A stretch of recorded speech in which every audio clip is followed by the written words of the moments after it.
அனைவருக்கும் வணக்கம். நான் உங்கள் விஷ்ணு பிரசாத். அதாவது நம்ம இன்னைக்கு இந்த வீடியோவில் என்ன பார்க்க போகிறோம் அப்படின்னா, மாவீரன் காடுவெட்டியார் செஞ்ச ஒரு மிகப்பெரிய புரட்சி, மிகப்பெரிய சம்பவம், மிகப்பெரிய வரலாறு அப்படின்னு எதை வேணாலும் சொல்லலாம். அதில் ஒன்று தான் நம்ம இன்றைக்கி பார்க்க போகிறோம். அப்படி மாவீரன் காடுவெட்டியார் என்ன பண்ணாங்க அப்படிங்கிறதையும் பார்க்க போகிறோம். கடந்த 1997ஆம் ஆண்டு வன்னியர் சங்கத்தின் சார்பாக அரியலூர் மாவட்டம் பொன்பரப்பில் ஒரு மிகப்பெரிய பொதுக்கூட்டம் ஏற்பாடு பண்ணுறாங்க வன்னியர் சங்கத்தின் சார்பாக. அப்படி அந்த வன்னியர் சங்கத்தின் சார்பாக ஒரு பொதுக்கூட்டம் நடத்தும் பொழுது அந்த பொதுக்கூட்டத்திற்கு மருத்துவர் ஐயாவும் தீரன் அவர்களும் வராங்க. இந்த பொதுக்கூட்டம் மிக பெருசாக இருக்கும். இந்த பொதுக்கூட்டம் நடந்துன்னா வன்னியர் சங்கத்தின் வளர்ச்சியவும் பாட்டாளி மக்கள் கட்சியின் வளர்ச்சியவும் தடுக்க முடியாது அப்படின்னு அன்னைக்கு இருந்த ஜெயலலிதா அவர்களின் அரசாங்கம் என்ன பண்ணுது அப்படின்னா, அந்த பொதுக்கூட்டத்துக்கு ஒரு தடை ஒன்று விதிக்கிறாங்க. அந்த தடையை விதித்து அரியலூர் மாவட்டம் முழுவதும் 144 தடை உத்தரவு பிறப்பிக்கப்பட்டு காவல்துறை குவிக்கப்படுகிறது. அதற்கப்புறம் என்ன நடக்குது அப்படின்னா, இந்த விஷயம் மாவீரன் காடுவெட்டியாருக்கு போகுது. மாவீரன் காடுவெட்டியாருக்கு போன இந்த விஷயம் மாவீரன் காடுவெட்டியார் என்றைக்கும் எந்த தடையும் மதித்ததில்லை. தடையை உடைக்கிறது நம்ம இனத்திற்கும் மாவீரன் காடுவெட்டியார் அவர்களுக்கும் ஒரு பெரிய விஷயமும் கிடையாது.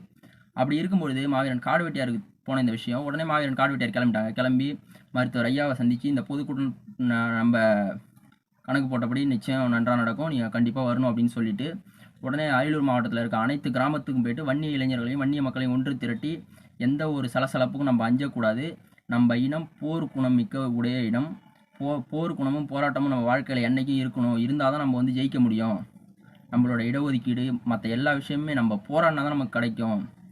ஆனால் போராடுறது நமக்கு ஒன்றும் ஒரு பெரிய விஷயமும் கிடையாது, ஏன்னா நம்ம போர் புரிகிற ஒரு இனம் அப்படின்னு சொல்லி ஒட்டுமொத்த வன்னிய இனத்தையும் திரட்டி பொன்பரப்பிக்கு வர வைக்கிறார். அப்படி பொன்பரப்பிக்கு வர வச்ச பிறகு சுமார் 20,000 மக்கள் இளைஞர்களுக்கு மேலே பொன்பரப்பில் ஒன்று கூடுறாங்க. ஆனால் 1500 காவல்துறை அதிகாரிகள் தான் அங்கே குவிச்சாங்க. அப்படி குவிக்கும்பொழுது அப்போ டிஎஸ்பியாக இருந்த ஒருத்தர் என்ன பண்ணுறாரு அப்படின்னா, ஒரு கோடு ஒன்று போட்டு மாவீரன் காடுவெட்டியார் வந்ததுக்கு பிறகு ஒரு கோடு ஒன்று போட்டு இந்த கோட்டை தாண்டி யார் வந்தாலும் நான் சுட்டுருவேன் அப்படின்னு சொல்கிறாங்க. மாவீரன் காடுவெட்டியாருக்கு உடனே கோவம் வந்துச்சு. அப்படி கோவம் வந்த பிறகு மாவீரன் காடுவெட்டியார் என்ன பண்ணுறாங்கன்னா, உடனே அந்த கோட்டை தாண்டி போய் நின்று உன்னால் முடிஞ்சால் சுடுங்க பார்ப்போம், உங்கள்கிட்ட இருக்கிறது வெறும் 6 தோட்டா, ஒரு 6 பேர் தான் கொல்ல முடியும், ஆனால் நான் நினச்சாதான் இங்கே இருக்க ஒட்டு மொத்த காவல்துறை அதிகாரியும் இங்கேருந்து போக முடியும், ஏன்னா இங்கே 20,000த்திற்கும் மேற்பட்ட இளைஞர்கள் ஒன்று கூடி இருக்கோம், நான் ஒரே ஒரு கண் அசைச்சா இங்கேருந்து யாரும் முழுசாக போக முடியாது அப்படின்னு மிரட்டல் எடுக்கிறார். இதற்கு பிறகு மருத்துவர் ஐயா அவர்களையும் பேராசிரியர் தீரன் அவர்களையும் மேடையில் ஏற்றி பேச சொல்கிறாங்க. அப்படி பேசும்பொழுது மருத்துவர் ஐயா பேசுகிறாரு. அப்படி மருத்துவர் ஐயா என்ன பேசுகிறாங்க அப்படின்னா, இது வரைக்கும் மாவீரர்களை படிச்சிருக்கோம், நெப்போலியன், அலெக்சாண்டரு மாதிரி நிறைய மாவீரர்களை பற்றி நம்ம படிச்சிருக்கோம். ஆனால் முதல்ல என் வாழ்க்கையில் ஒரு மாவீரனை நேராக பார்க்குறேன், அதுதான் இந்த காடுவெட்டி குரு. இது வரைக்கும் இந்த மாதிரி ஒரு விஷயத்த தமிழக அரசியலில் மட்டும் இல்லை, இந்திய அரசியலில் யாருமே செய்யலை.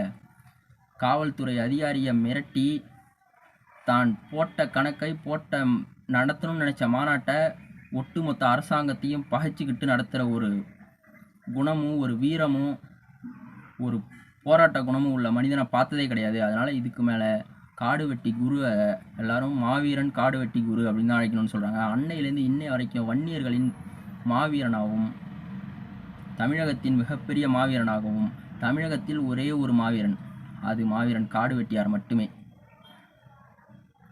இந்த மாவீரன் காடுவெட்டியார் நம்மளோட இனத்தில் பிறந்தது ஒரு மிகப்பெரிய வெற்றி. இந்த மாவீரன் காடுவெட்டியாரின் புகழை உலகம் அறிய வைப்போம். வாழ்க மாவீரன் காடுவெட்டியார் புகழ், வளர்க வன்னியர் ஒற்றுமை. நன்றி, வணக்கம்.